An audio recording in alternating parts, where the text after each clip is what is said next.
Tumakuru Shri Lalitha nursing ಹೋಮ್ನಲ್ಲಿ ವಿವಿಧ ವೈದ್ಯಕೀಯ ಸೇವೆಗಳು.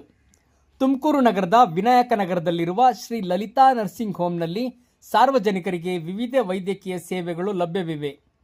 ನುರಿತ ವೈದ್ಯರಾದ doctor Girish A S MD consultant physician ಹಾಗೂ ಡಯಾಬಿಟಾಲಜಿಸ್ಟ್ ಅವರ ನೇತೃತ್ವದಲ್ಲಿ ಸಕ್ಕರೆ ಕಾಯಿಲೆ, ರಕ್ತದೊತ್ತಡ, ಬಿಪಿ ಸೇರಿದಂತೆ ವಿವಿಧ ಸಾಮಾನ್ಯ ಕಾಯಿಲೆಗಳಿಗೆ ವೈದ್ಯಕೀಯ ಸಲಹೆ ಮತ್ತು ಚಿಕಿತ್ಸೆ ನೀಡಲಾಗುತ್ತಿದೆ.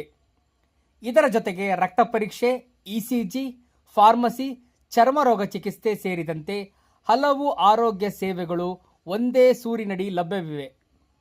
ನಗರದ ಅಕ್ಕಮಹಾದೇವಿ ಸಮಾಜ ಹಿಂಭಾಗ, 1ನೇ ಅಡ್ಡರಸ್ತೆ, ವಿನಾಯಕ ನಗರ, ತುಮಕೂರಲ್ಲಿ ಶ್ರೀ ಲಲಿತಾ ನರ್ಸಿಂಗ್ ಹೋಮ್ ಕಾರ್ಯನಿರ್ವಹಿಸುತ್ತಿದೆ. ಹೆಚ್ಚಿನ ಮಾಹಿತಿಗಾಗಿ ಶ್ರೀ ಲಲಿತಾ ನರ್ಸಿಂಗ್ ಹೋಮ್ ಅನ್ನು ಸಂಪರ್ಕಿಸಿ. ಇದು ಫೋಕಸ್ ತುಮಕೂರು ನ್ಯೂಸ್. ನಾನು ಡಾಕ್ಟರ್ ಗಿರೀಶ್ ಎಎಸ್ ಕನ್ಸಲ್ಟೆಂಟ್ ಫಿಸಿಷಿಯನು. ನಾನು ಲಲಿತಾ ನರ್ಸಿಂಗ್ ಹೋಮಲ್ಲಿ 25 ವರ್ಷದಿಂದ ವರ್ಕ್ ಮಾಡ್ತಾ ಇದ್ದೀನಿ. ಇಲ್ಲಿ ಮಧುಮೇಹ ಚಿಕಿತ್ಸೆ ಮತ್ತು ಹೈಪರ್ ಟೆನ್ಷನ್ನು ಮತ್ತು ಹೃದಯ ಸಂಬಂಧಿ ಮತ್ತು ಜ್ವರ ಮತ್ತು ಮುಂತಾದ ಥೈರಾಯ್ಡ್ ಸಮಸ್ಯೆ ಆಗಲಿ ಅಥವಾ ನರ ಸಮಸ್ಯೆಗಳಿಗೆಲ್ಲ ಟ್ರೀಟ್ಮೆಂಟ್ ಕೊಡ್ತಾ ಇದ್ದೀನಿ. ಮತ್ತು ಇಲ್ಲಿ ಬ್ಲಡ್ ಟೆಸ್ಟು, ಇಸಿಜಿ ಮತ್ತು ಮುಂತಾದ ಸೌಲಭ್ಯಗಳು ದೊರೆಯುತ್ತದೆ.